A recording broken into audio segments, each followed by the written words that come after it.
Excelsior, fellow true believers. Tiki here. And Blue Dragon 5. And Jacob Weil. And welcome to our mid-season recap podcast of X-Men 97, aka the season where we react to that episode. That in all caps. Oh my god. Right. So, folks, with X-Men 97, I was kind of approaching it from the most casual lens of, I didn't really grow up with the animated show. Honestly, Dragon, I feel like the thing that I grew up with the most when it came to this franchise was the arcade game that was based on this franchise. I had that in a couple different, bowling alley / movie theater arcades of my youth. I packed many quarters into it. I think Beast was always my main two. Beast or Nightcrawler. I was Team Blue as Dragon. You should be pleased with that. I was definitely Team Blue when it came to X-Men characters in the games, at least. Right. But when it comes to X-Men 97, I was approaching it like, you know what? I didn't really grow up with the actual animated series. I'll kind of wait and see what people are saying about it. If it's really good, then I will I'll give it a go. And then come to find out, when episode 5 dropped and I kept seeing like, oh my god, this is pretty incredible. This is one of the best Marvel things ever. I was like, you know what? I'm going to give it a go. And I'm glad I did because, yeah, folks, episode 5 of X-Men 97, we'll be talking about the whole season, but specifically zeroing in 5. This is a pop culture moment right here, man. That's all I can say. Like, this is going to be one of those things where I will not forget the feeling that I had watching this episode for the first time, or even the second or third time, honestly. Like, I've revisited this a couple of times, and it's still just, especially obviously that last 5 minutes or so, really gives me goosebumps. So, excited to break it down. We got Code Geass here. Gambit needs a handkerchief. Indeed. I need a handkerchief because of Gambit. All right, Jacob, I'm going to throw it to you. What do you think of, what are your thoughts on the season as a whole, and then just kind of going into episode 5 and kind of breaking down the how far we are and what you think just overall?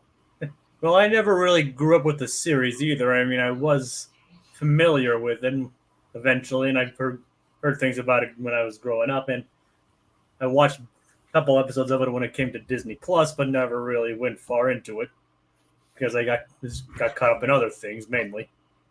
But for this, I was kind of interested to see where it would carry on and everything. So far, I really enjoyed this series. I think it's a nice thing, from what I can tell, a return to form, but with a slightly bit more adult edge to it. It's slightly more probably closer to a more adult edge. So, but episode 5 was really quite a number. I'll give you that one. All right, Dragon, I'm waiting to bet that between the three of us, you're probably the biggest fan of the actual cartoon. Kind of. Kind of, right?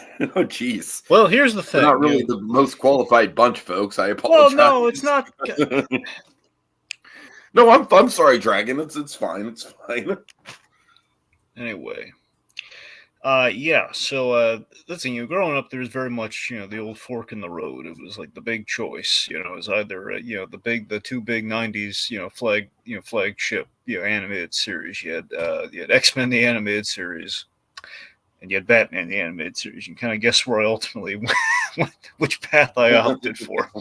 And honestly, it was a very surface level thing with the X-Men, where I watched a couple episodes of the X-Men and probably the pilot, and basically it was a thing where it had the way I would describe the original the original X-Men show is that, and again, this is very wrong-minded of me. I'm going to say that, but I'm just saying, like, as a kid, you kind of like making a decision there. It's like the X-Men animation style felt very kind of like kind of G.I. Joe kind of rounded corners and rounded edges in terms of, like, again, on a surface level quality. If you look at the animation, it looks a little it's a little halted. Like you're not quite getting a lot of impact on the punches. You can kind of see a little bit of the censorship. I'm not talking like Spider-Man the animated series levels of censorship, but still. But had I stuck with the X-Men, I would have seen very clearly, the themes. The themes were strong with the original X-Men. That's where they really where they didn't go as hard visually with things. They in the animation with things they really they compensated for it with thematically. They didn't shy away from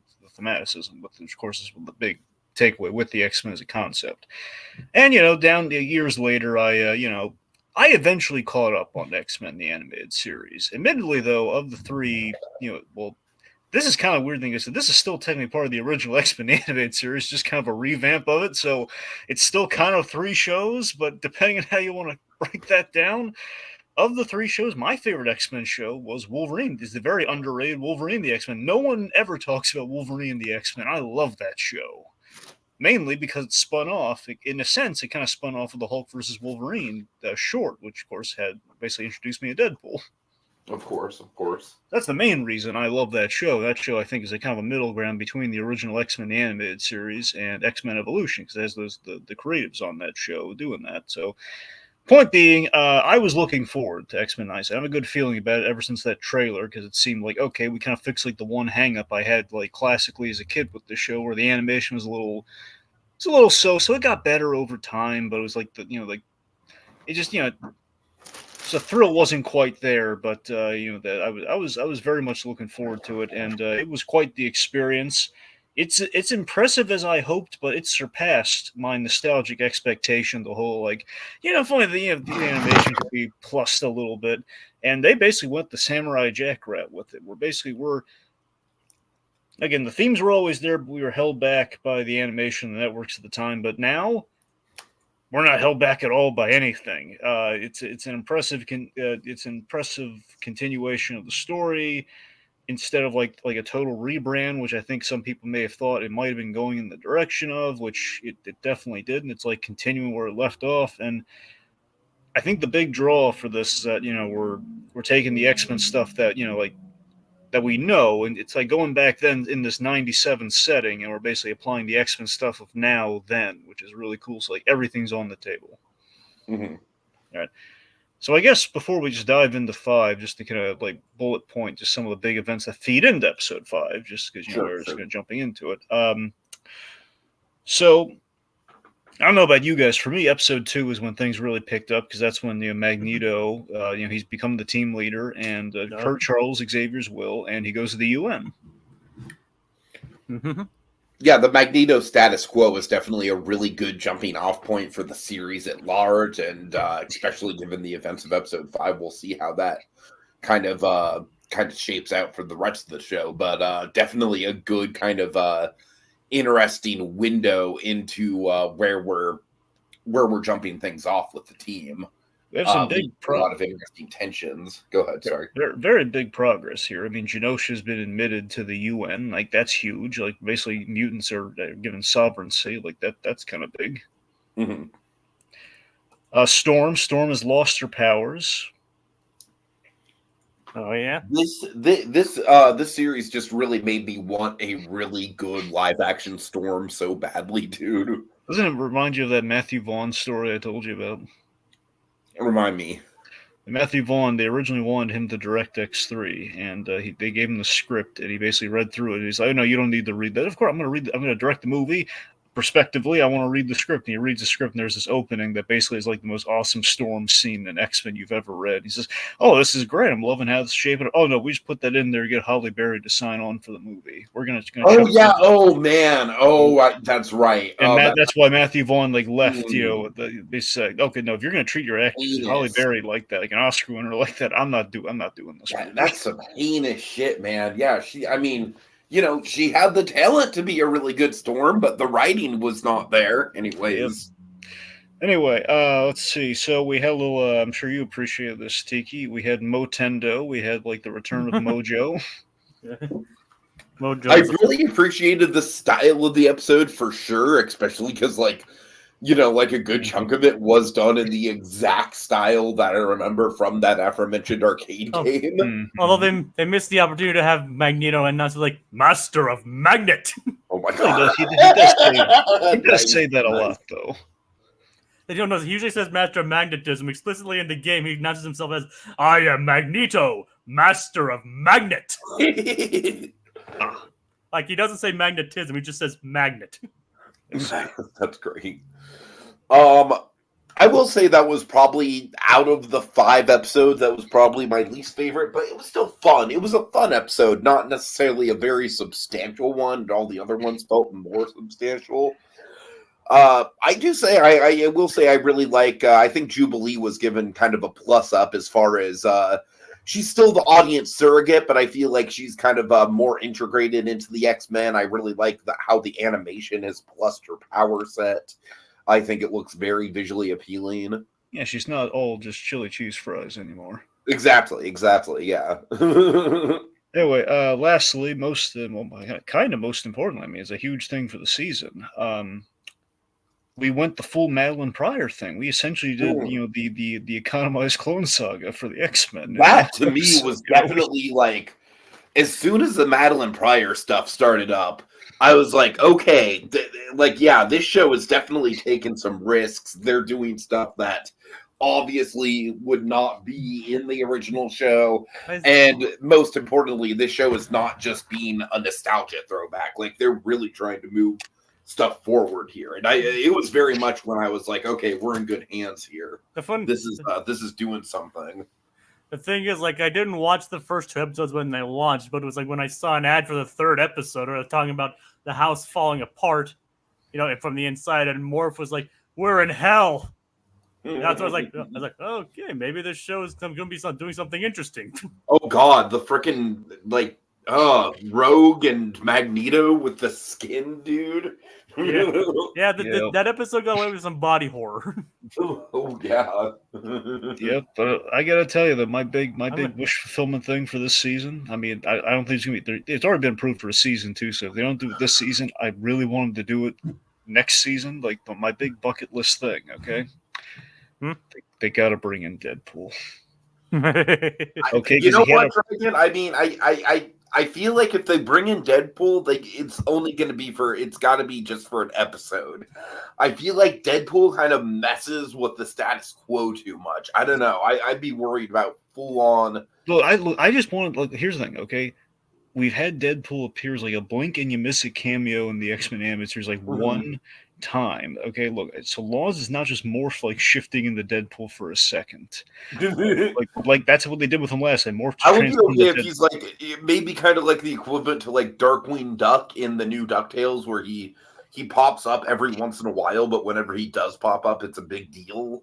No, I mean honestly, what I want is I just want like one episode that's like a Weapon X episode for Wolverine. Right. That. That's all I want. Mm-hmm. Yeah, I'd be fine with them popping up for one episode, like a Deadpool Wolverine episode. And look, best case if it does well down the line, Cable and Deadpool, because we already have Cable introduced. That's all. That's it. That's the most I could ever expect from it. Donald Glover was who was going to do that Deadpool show back in the day, right? Yes. I don't know if he was intended to voice him as well, but he was the man behind it. I think he was just developing it. Yes. Did you ever see the test footage from it? I did not. Yeah, test footage. They use the audio from the movie Deadpool test footage, but that is the test footage for the show. It looked good. That's funny. Okay. Anyway, yeah. So remember it. Done. We remember it. Yep. Okay. So here's what I love about this episode is that I feel like it's like all the way up until the last 10 minutes, it's still really good character work. We're getting a lot of I love the Cyclops breaking down in the press thing. Mm-hmm. I'm sure that's going to lead to some interesting character development. By and large, I just want to shout out, this is definitely the coolest that they've ever made Cyclops, in my opinion, from anything that I've seen. Mm. But yeah, even before the big Sentinel stuff happens, I feel like this episode is kind of like 2 parts. It's obviously the second part is the big Sentinel stuff, but the first part, and a very pivotal part in the puzzle, is building up Genosha and how good of a fulfillment of Xavier and Magneto's vision it really is, and how perfect it is, and how it can't last in a show like this. It just can't last. It's just not good. It's too good. But even then, Gambit was pointing out like the cracks in the foundation. Yep, $10 for an apple. I mean, it was the guy justifies like, I believe it was Nightcrawler that justifies like, hey, you can't do it overnight, my friend. but even then, that's kind of highlighting like maybe this whole mutant society kind of thing doesn't have the best foundations. Well, remember, fun fact, the significance of Gambit in this episode, aside from obviously what happens to him, but I think a big reason why he's in this episode, and we do that with him in this episode, is, if memory serves, the way we were introduced to Gambit in X-Men the Animated Series was he was like a prisoner on Genosha, back in the old Genosha. Back when it was a slave colony for Trask. Yeah. So it's him kind of going back to where, like is essentially where his introductory point was. So we're going full circle with Gambit and his story ultimately here. It's kind of interesting. Nice. Yeah, it's fitting. What do we all think of the love triangle stuff before this episode? I kind of liked it. Well, yeah, this is like the big new thing that this 97 really introduced. This whole, it's not that it never happened in the comics. It's a very like little known kind of like chapter from the comics. The only thing I kind of wish that we would have checked up on a little bit more is the power imbalance in the dynamic between Rogue and Eric, where just the whole thing where it's not even necessarily the age gap thing that makes me uncomfortable, although it is a little bit uncomfortable. It's less uncomfortable. It's more of like, how does he not age? Right, but for me, the more uncomfortable thing is just the, like I said, the power imbalance, where it's like he's basically like starts out as a mentor figure to her, and Dragon, it's like it kind of digs into that whole like, Bruce Wayne, Barbara Gordon dynamic, where it starts to be like kind of draws a little bit of an icky line there for me. Yeah, but it's also a necessity thing too, where like she's like the only person that she can touch. So I mean, right, and I get that. And I think the themes and the subtext behind that are pretty powerful, I think. Yeah. But, so like the love triangle, again, classic, this episode we kind of we have two love triangles, one very, very odd and heady, and then we have this one where, we have like Scott Summers and two Jean Greys. Which is such an interesting love triangle. But one's a mother you know what I love about this whole Scott Summers and Jean Grey thing is like just how stupidly like boring, almost boringly realistic the argument is. Just like, how long have you been talking to her, Scott? How long have the two of you been mind texting? Again, Scott Summers just cannot catch a break with his love life in the X-Men animated series, because it's the original love triangle that's even still here a little bit is, it's meanwhile Jean Grey is like literally over here kissing Logan. Yeah, no, that was a big moment. Push her off, like, those are the rules. I gotta be honest, man. I love that scene so much. I love the intimacy there, where it's like Logan desperately, and we set this up, Logan desperately wants that to happen. He's always wanted that to happen. And you know what? He's smart enough and good enough a person that he's like, no, I don't want to destroy their marriage. She belongs with Scott Summers. I can't do that to him. And he's just like, what was this? He's very grown up about it. He's like, well, this was just a mistake. We'll pretend it didn't happen. He's like, it's great. You just forgot those rules for a second. He's very classy about it. This is why people love Wolverine, kids. This is why he's showing up in Deadpool and the Wolverine, because kids love this guy. Oh, yeah. Yeah. Right. Anyway, but so we have that going on, and we have Magneto, Gambit, and Rogue. It's the idea that we take Gambit and Rogue's relationship to a really interesting place here, where thanks to Nightcrawler's kind of putting in perspective, I'm convinced Gambit was getting ready to propose to Rogue, which would have been really nice. It would have been nice, yeah. I'm pretty sure you're on the right track with that. He was all dressed up and everything. It seemed like he was looking forward to it. He's going to make a move. I don't know if he's going to necessarily pull out a ring, but like, some things are more. There's more than just skin share. That was your Gambit? I can't really do. Be nice to the boy dragon. Oh, and I can't do Gambit either. But I mean, that No, was I can't do Gambit either. I wouldn't try it. But you know what? Jacob was bold enough to try it, and I give him credit for that. At okay. least. Is this what they call damned by faint praise? Oh my god. All right, I'm sorry, Jacob. Anyway, I was just trying to reflect on like that was how good of a line that was. it is a good Oh, line. it is a great line. I mean, Gambit has a bunch of really great, memorable, standout lines throughout the episode. Oh yeah, Yeah, he does. we love the Raging Cajun. But seriously, the thing about the as I was kind of alluding to earlier, it's not like the episode is boring by any means beforehand, but it does kind of have like a little bit of a relaxed pace to it, where it's like, okay, we're just kind of getting into the groove of, you know, Genova literally didn't even last a fucking day.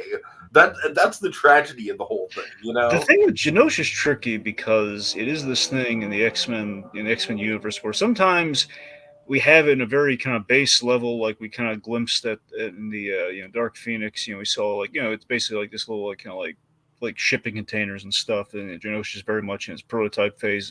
Wolverine the X-Men, we actually have a nice Genosha, but it's kind of a lie.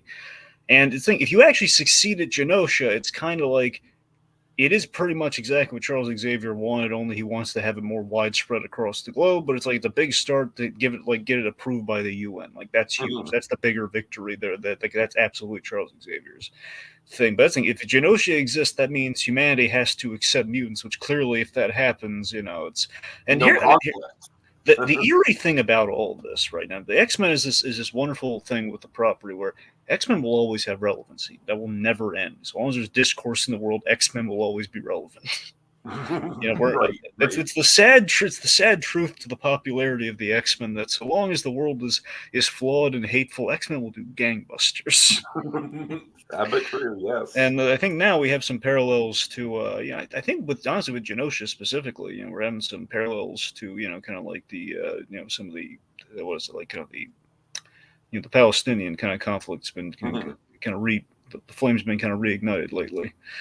So a little bit of that. It's hard not to think about that. I don't want to get too deep into that. Sure, but you see what I mean? I think it's like we're seeing much about that, but sure. Yeah, it's hard not to think about it though, for sure, because it's it's obviously like at the forefront of a lot of people's minds, and like I said, just how just the power of the episode for me. One of the big things is just how fast the status quo can shift. It can literally shift in the blink of an eye. It's like day one of like, hey, we're having the big party. We're gonna just snuff them out. and technically, we still don't even know who's entirely responsible for this. That is interesting that we don't know, and I think some people have some theories. I mean, think about it. Look at our council. Look here, council of basically like it's kind of from all over, different kind of mutant and human powers that be here. We have Madeline Pryor as kind of the X-Men, the emissary of the X-Men there. Sebastian Shaw and Emma Frost, basically the mustache twirlers of the bunch, who may or may not have been involved. It's unclear. Right. Callisto, or a poor Morlock lady, who she seemingly has made has met her end. We have Moira McTaggart, Xavier's pal, his gal pal. She looks very dead. And Banshee. I don't understand why Banshee's so important. Banshee shouldn't be on that council. I'm just going to say that. Okay, like he just has a Banshee's cool accent, Dragon. That's why. Look, Banshee has a cool accent. He has a cool. I won't take away from the cool factor of Banshee, but Banshee should not be elevated to that level of power. He doesn't have leadership potential. He's the fly boy. He doesn't have anything. Oh, God. I don't want him to get killed or anything. I mean, look, you guys see him. You see his body amongst the ranks. He's probably dead. I couldn't see him. I would think he's dead. I mean, he's one of the first people to really just get blasted. Yeah. By the way, before can we just talk about how awesome the animation on the dance was between Eric and Rogue? Yeah, it was pretty nice. Also, her costume pulled from the comic, like her outfit, like like the fancy dress that she's wearing. It's like a little more lacy in the comic, but it's like they're pulling from all over the X-Men, comics for this show, and like stuff that we never would have seen in the '90s show. We can now see. She definitely worked that dress well, didn't she? Yeah, that was a smart move. That from all the people they could bring back for the show. Now, Brian, mind you, they brought back as many of the original voice cast as they could. And honestly, the ones that they couldn't keep in the same roles because, like, an age to the voice, they recast them as like other like little like Easter eggs and like little kind of cameos in the show. But from what I understand, Skokie has brought this up earlier. Like, if I have it right, I believe the word on the street was that we have the original Rogue and we have the original Wolverine, but they had to re-audition for their roles to see if they still had it, voice quality wise, which is somewhat insulting when you really think about it, but it works. I think Rogue's been killing it this season. Hey, we actually now have Rohit in the comments too. Also, why is Dragon a Banshee? The whole nation of Ireland is on him. I don't hate Banshee. I just don't think he should have this position. I don't think he earned it. Alongside Emma Frost were leaders in leading Generation X in the comics. Were they though? I mean, if he I assume Rohit's right on that. If he's right, again, I didn't know that. I mean, Banshees never seemed to have leadership potential to me, but okay. I just noticed that the comics has some kind of weird accent on it. Yeah. And also the leaders of the team in the Generation X TV film. There you go. And I like the Ace being based on Happy Nation for the show. It was kind of appropriate song for this show. Yeah. And of course, and at the end of Eric and Rogue's dance, she's seemingly like, it's like, but Rogue, but Gambit is right. Yep. Yeah, that was kind of funny that it was like they did that whole dance and it was like, but no, but no. And they even kiss. Right. And it's like, but Gambit was right. You know what? I don't know. Respect to her for giving Eric the moment, at least, I guess. I don't know. I mean, she broke poor Gambit's heart, though. I mean, come on. Oh, she did. It was brutal, man. Everyone felt so bad for Gambit, did they not? It was a brutal scene for Gambit. Plus, if you go back to like episode, well, I don't think it was at the end of one. I think it was at the end of episode 2 or something. We saw like he was like outside in the hallway when she was coming out of his room, so he suspected. And then again, he had the nightmare, so that's where the nightmare is coming from. He suspected, and she confirmed it. And she broke that poor Cajun's heart. And I love that he knew. Like, I knew we weren't exclusive, but still, just right. Like the fact that she just would she wouldn't even tell him or give him a chance. Ah, it sucks. Sucks. Yeah, it's sad. Yeah.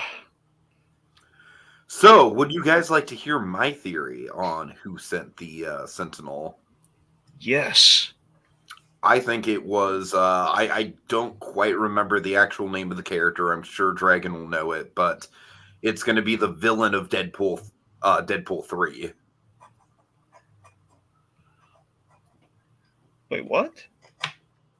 Professor X's sister, Dragon. Oh, that's the villain for Deadpool 3? Apparently, yes. Well, I've been trying to avoid I'm trying not to follow things as closely as usual, but, it's okay, so that's... Oh, okay, I guess that's... Huh.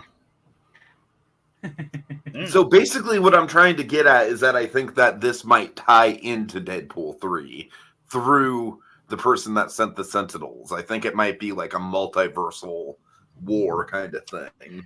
I have heard theories of, there's been a big thing going around, but, especially with, the Marvels, we had Beast, the Kelsey Grammer version of Beast at the end of the Marvels. A lot of people have been speculating that, oh my God, are we going to do a multiverse of basically the 97 characters? And perhaps is that why, at least the one that Deadpool's going to interact with, is that Wolverine in the classic costume going to be, X-Men Wolverine? Ooh, I mean, that'd be cool for sure. Now, I don't think that's necessarily going to happen. But I don't know. I mean, they could go that route. At the very least, I think they're going to have a reference to the X-Men. Because we had Charles Xavier, who was in the big X-Men the animated series share. He did get brutally murdered, though. So And look, I mean, I don't know much about. I literally don't even know this character's name. But Cassandra Nova. Thank you, Rohit. Yeah. The producers of the show said not to have their hopes up on Cassandra Nova being on the show. I mean, yeah, I guess, but I don't know. When people say stuff like that, I mean, you know, my mind goes back to stuff like J.J. Abrams being like, "Don't worry, guys, Benedict Cumberbatch is totally not Khan. He's totally not Khan, guys." So I don't know. Either way, doesn't it feel like if we would want to have established like one of the suspects, like for the person who's going to be sending like this whole Sentinel Holocaust to Genosha? Who do you think it's going to be? Well, I mean, I have a few suspects, but I mean, a part of me wondered. I don't really think it's going to be her, but it would track. You want someone no one's going to suspect. It would be their friend in the UN. You know, like the blonde, the doctor. It's Dr. Stone, but it's Dr. something. And the blonde lady who's he was on like the treadmill in the first episode. You know, she's a suspect for sure. I'm saying that, but then she looked horrified there, though. However, she, again, if you're a human and you're there, you know you'd be safe from the Sentinels, in theory. Mm-hmm. Then again, Moira did get... Val Cooper is her name. Thank you. It was like, I don't know if it was Dr. Cooper or Senator Cooper. I think it was like, but yeah, so Cooper. I mean, I think she's a suspect, but honestly, it looked like Emma Frost had something going on. Emma Frost was, she... I mean, Emma Frost would be the perfect person to just kind of like, you just see her in just enough, like just establish her presence and just to say that she's there, and then boom, you know. I mean, here's the thing, Emma Frost. I think the main thing we can speculate on, she knows something about this whole Jean Grey thing, and some people thought like she was like getting really her interest was piqued when Madeline was having her like little psychic tiff with Jean Grey, and it seemed like she might be pulling some strings there. Mm-hmm. So at the very least, I think she's going to have something to do with a lot of that's going on there. A part of me, for a moment, wondered, could Magneto have staged this for a grand plan? But then again, obviously not. I was thinking that too. I'm not going to lie, that did cross my mind. Yeah. You think that's a little too extreme for him? I mean, I think probably the moment that cements that it probably wouldn't have been him is when he flashbacks to the Holocaust stuff. Exactly. So I mean, that's his life flashing before his eyes. So I don't think right. I mean, he very much seemingly is dead. He looks pretty dead. I was going to ask you guys. I don't know. I would say out of all the people that are seemingly dead, he's the most likely to pull a miracle being actually alive. Here's the thing: he does have a potential out for being alive because he did shield. He shielded. Initially, was trying to shield Rogue and Gambit from coming to his aid, and he did promise that kid no harm was going to come to him. But I don't know. I'm saying also, you know who that kid is, right? Yeah, it's Leech. Yeah, you know what Leech's power is. It is, Leech is the power absorption, right? Correct. Yeah. So, what if somehow the power absorption takes away Magneto's power and therefore deflects whatever the Sentinel throws at him? I don't know how that would deflect it, Tiki. It's basically, hey, guy saving my life, let me take your powers and then save your life. It's a stretch, Bregan. It's a stretch. I know it. It's a stretch. Yeah. Right. I mean, honestly, here's I'm looking at here's a good theory we'll hit this throughout there. Another theory is Roberto, Sunspot, which I completely forgot that he was Sunspot, by the way, until I saw his power. Initially, I thought he was the Raptor kid from Superhero Squad. Initially, when I saw him, but he's not. Anyway, Roberto's dad is the one behind the Sentinel task, because in the comics, Roberto's dad is part of the Hellfire Club, which, again, we saw 2 members of on the council, back when the club was mainly humans. So I think he might be half right there, because we do establish Roberto's family is rich, and they don't like mutants. I don't know. Right, for sure. And it is kind of just like one of those dangling plot threads that we know is going to have to come back into play sooner rather than later. Yep. All right. Also, with Magneto, we fucking need to talk about the train whip, dude. The train whip. The train whip was incredible. Yeah, he also had some really good lines too in the episode. I mean, that train whip is legitimately the kind of shit where it's like, this is why I love the medium of animation, and this stuff would look so silly in live action, but in animation it just looks so dynamic and cool. I think one of Magneto's coolest lines during all this stuff when he's doing like train whips and everything is like, we shall not live the rest of our days wondering if we could have saved more. He had the Oscar Schindler line, man. Exactly. It was his big Oscar Schindler moment. But it was also something that Xavier would have said. Yeah. No, for sure. But I'm saying him being a Holocaust survivor, that's a know. really important line. I know. Yeah, so that was great. That was great. Just overall, I mean, just throughout the 5 episodes, I think the action in the show is just pretty sublime all around. Honestly, I love the build though. Again, we have like our big, like cool little dance number, and then right after that, we have Cable crashing the party. Here's what you should know: music, kill the music. Here's what you should know about Cable, kids. Just no matter what animation, no matter what happens, okay? Cool a character as Cable may be, okay? Whenever Cable shows up, something really bad is about to happen. Otherwise, why would he be there? So, anytime you see Cable, you should feel just a palpable sense of dread. Nothing good ever happens when Cable shows up. That's the mantra right there. So him showing up saying, Mom, I'm sorry. It's like, what? Mom, I'm sorry. No, don't go on that. No, don't body slam away. Cable, I'm canceling my sister. Cable. Oh, God. Anyway, Yeah. so that was a heartbreak, especially given like she was just separated from her baby. It was like it was a heartbreaking moment, and then followed by true heartbreak of like, oh God. Magneto's worst nightmare. The weight of them having to send Nathan to the future. Honestly, I totally forgot about the Cable connection. That wasn't even going through my head at the time. Really? You forgot about the Cable? Oh, I forgot about that. Yeah. And but just the emotion of just like the new parents having to give up their child to save their child. Super powerful, man, even without the Cable thing. Admittedly, there's one issue with that scene. Yeah. The one issue with that scene is it's really clunky how Cyclops is having kind of this really unflattering kind of moment where it's like, I won't abandon my child. What does he do? He walks right out the room. He abandons his child. I think you just meant like more like metaphorically he won't abandon. Well, come on, metaphorically it's like, hey, this is a big serious moment. I'm just gonna walk out in a huff while my kid's like, I'm not even gonna say goodbye to my kid. Really, it's a bit much. Plus, his parents didn't really abandon him. They died in a plane crash. It's that's the other thing too. I guess maybe that didn't bother me as much because I don't really. Well, no. I'm just saying, like, if you know it, you look, even not knowing the parent things, like, look at, like, I won't abandon my child, turns around, leaves the room. It's a bit. I don't know, Dragon. I don't know. It's a good. I get being emotional and heated about something and not being able to face it. Yeah. All right. Would you send your baby into the future, Tiki? If it saved his life. Okay. All right, let's see. So, so again, it's our big, like Holocaust happens on Genosha, and this is like a big serious thing. I just love how just like out of left field it is for everyone. It's just this utter the skies are red and everything, and we're seeing dead bodies around, and you like the last thing you'd expect watching X-Men the Animated is them going full tilt with this, and just like Jean Grey's like having a nosebleed, just knowing like this is happening.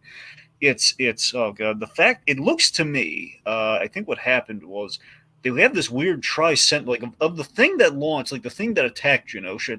The way I read it is that's not just like a tri-sentinel, that's like a tri-master mold. That's 3 master molds, and master molds, for those who may have forgotten, we kind of saw it in the first episode a little bit. Master mold is a walking factory that produces sentinels. That's a huge sentinel that makes other big sentinels. Right. So that's like a nightmare thing. You have like 3 master molds in one that's just deployed on an island full of mutants. Like that is a Holocaust with legs. Basically, yeah. Yeah, it's an epic battle. It's horrible. Or someone described like a Godzilla sentinel. Yeah, well, it's Mecha Godzilla with 3 heads. It's Mecha Ghidorah. Oh, Pretty God. much, yeah. Pretty much, yeah.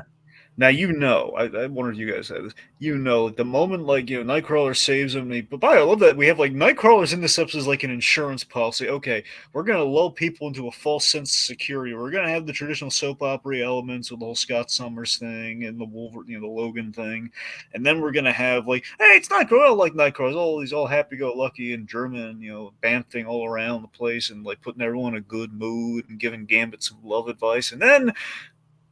Like, just so no one's going to suspect epic mutant holocaust happening in the third act.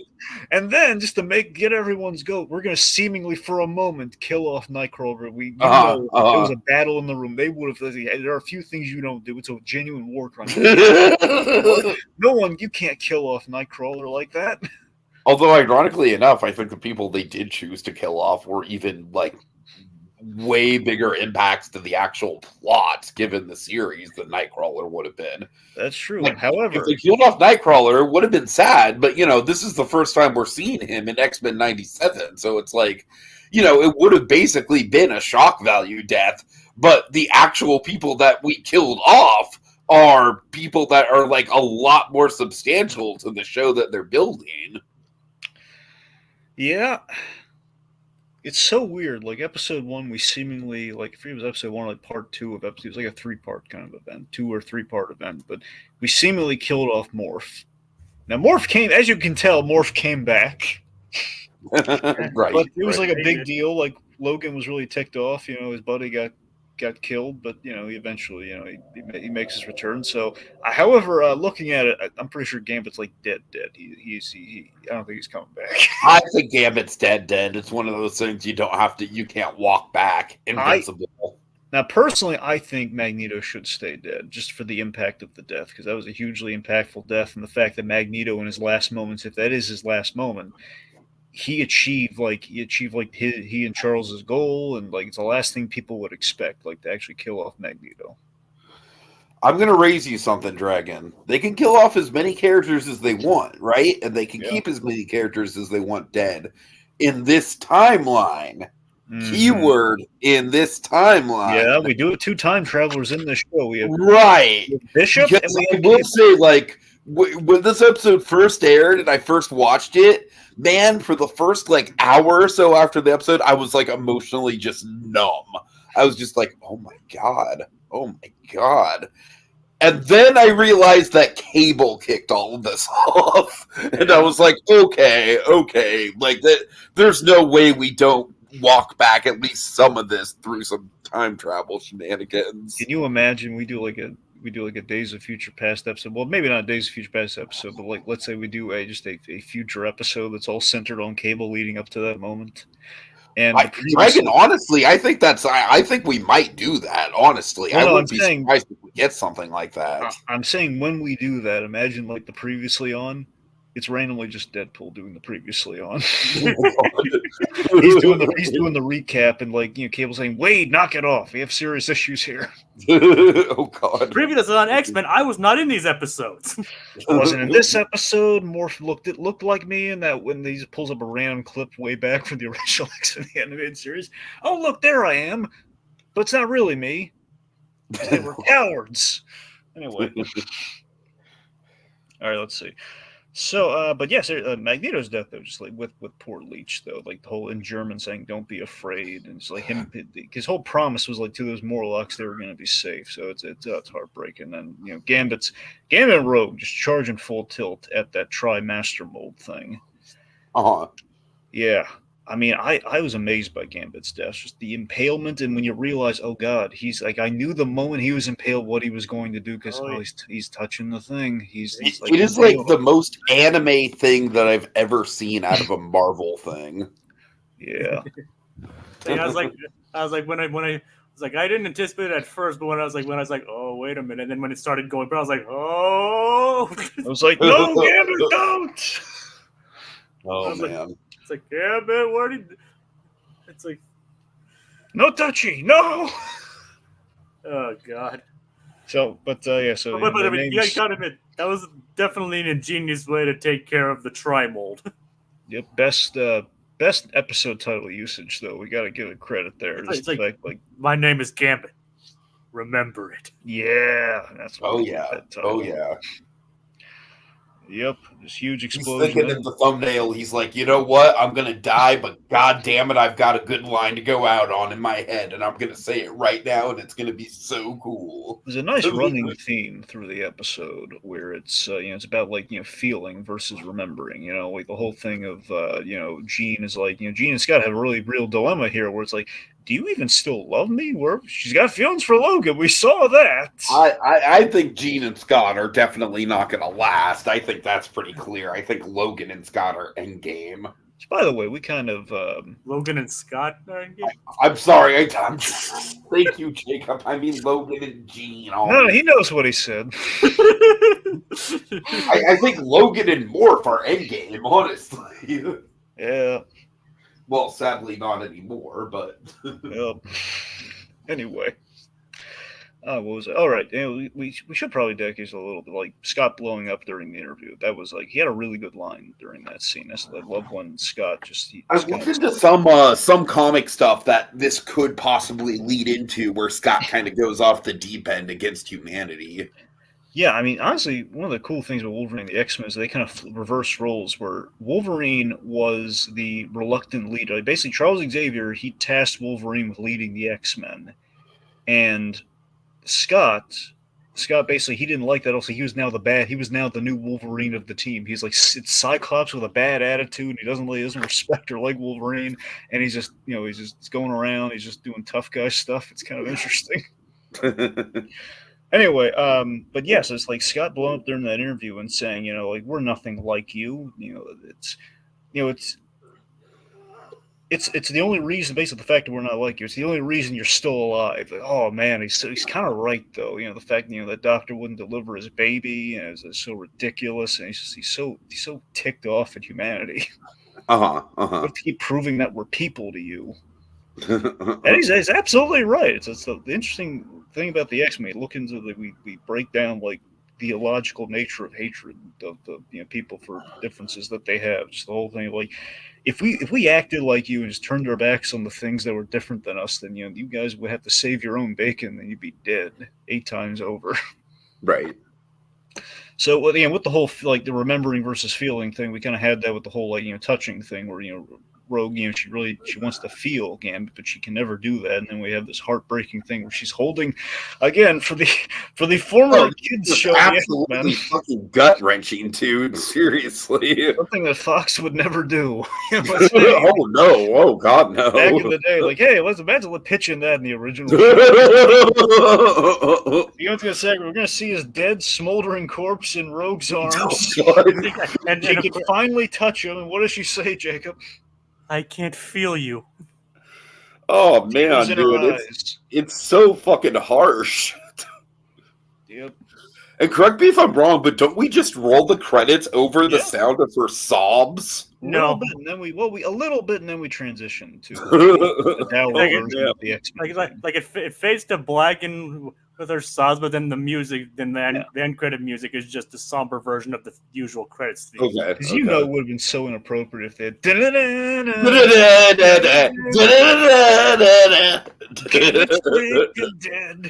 Oh my god. Oh jeez. All right. So yeah, folks. Look, we weren't planning on doing a podcast on this episode. This was kind of a last minute thing.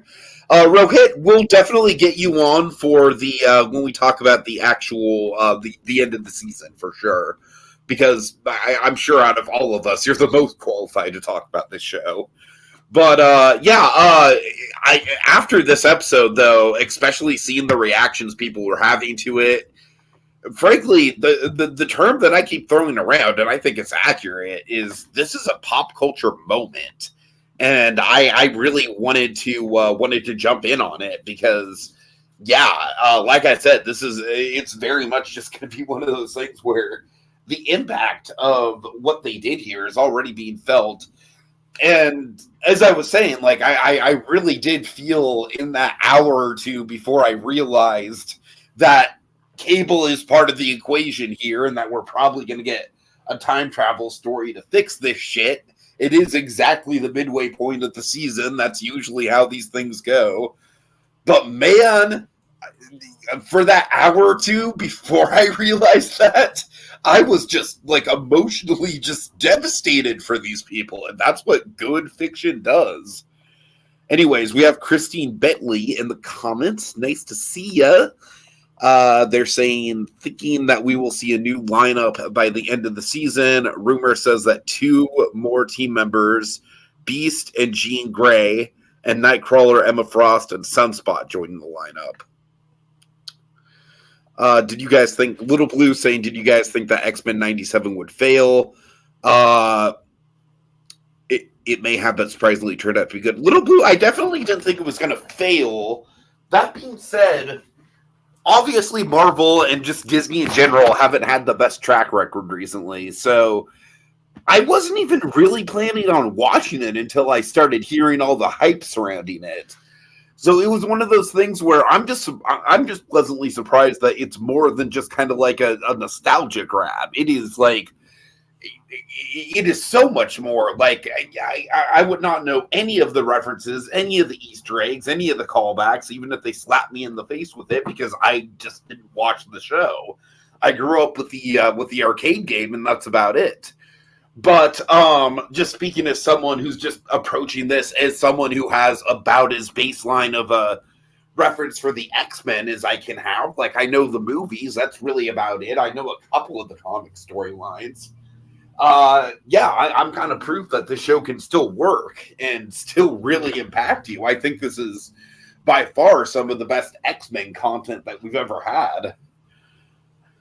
Okay, Little Blue, I did know that the guy helming X-Men was fired, which is a very interesting thing. I don't necessarily feel like getting into the whys or why nots of that situation, because honestly, there's a lot of unknown variables with it. Kogias asks, do you think that Spider-Man will show up? I think there's a possibility in season 2. What do you guys think? Well, I think the bigger question is like, there's like John Semper Jr. is very much saying like, "Hey, Marvel, call me, okay? I'm down to come back and bring the show back, but you have to give me the call." Which right now, Spider-Man, unfortunately, is still like the hard one to get made. They're doing an animated Spider-Man show, which is giving people hope that, well, if we were to bring it back, I mean, we already have a Spider-Man freshman year show happening. So I mean, it's not out of the realm of possibility, but we are bringing back, I don't know. I'd like to think because of the numbers and the popularity of 97, it would make all the sense in the world. Like, hey, let's bring back the Spider-Man show that had a cliffhanger ending. Mm-hmm. That people would definitely like to see come back. I mean, as far as I wouldn't count Spider-Man showing up even in season 2. I think we have to bring back the show before we can even possibly bring him back. But I did see a hint of potentially Captain America showing up though. That'd be fun. I'm saying he did show up in the original show, so there's a chance that he actually could come back. It's a chance, but What I find interesting, well, this is kind of going off the whole like the changing roster, but like you kind of got that when literally every single intro has been different so far. When I'm talking, you know what I mean? I didn't notice that. It's like literally there's like either different clips for different shots or different characters in different orders. Like after for example, after Bishop left to the future, he was taken out of the intro. Nice, interesting. It's like so that kind of leads credence to some of the changing roster theory. For sure. Let's see. Christine's asking, have we seen the promo for next week's episode? It shows Cap's shield in it. Dragon, was that what you were talking about? Yeah, I didn't know it was the promo, but I saw that image circulating around. I didn't know if it was just like literally for like the promo for the next episode or not. But it's at some point Cap might show up. So I mean, if Code Geass is referring to like something tantamount to that, we saw a Daily Bugle newspaper. I mean, Spider-Man, the X-Men did show up in like 2 episodes of Spider-Man the Animated Series, so Storm showed up in the finale, but not the finale, but she showed up in the the Secret Wars event. So it's not out of the realm of possibility, but I'll be geeking out crazily if I hear Christopher Daniel Barnes return as Spider-Man in this X-Men show. It's like this is the most perfect X-Men show ever. He also still wanted to come back for the Spider-Verse movies too. That is the big one, though. That's the legit one of like, okay, they has to be the secret weapon because we don't have the Spider-Verse movies without that finale, Spider-Man the Animated Series. They have to be saving him for the last movie. Right. Because if they don't, that's like the biggest mistake. Because he wasn't there. We had all those Spider-Man in that last one, yet one was missing. Only one. Spectacular was there, but not 90s. All right. Any final thoughts, guys? Nope. Quick fun fact: from what I understand, there's the cameo. The showrunner has a cameo in this episode during the Holocaust scene. Oh, jeez. Not Magneto's flashback. I just mean like during the Sentinel attacks, we see like he's like one of the party guests that are there, like the showrunner. Looks like a guy who looks identical to the showrunner is like one of the extras in the scene. So I don't know. It's kind of dark when you think of it as like, hey, there's the showrunner. Why is he not coming back for season 2? God. We killed him off in the show. That's why.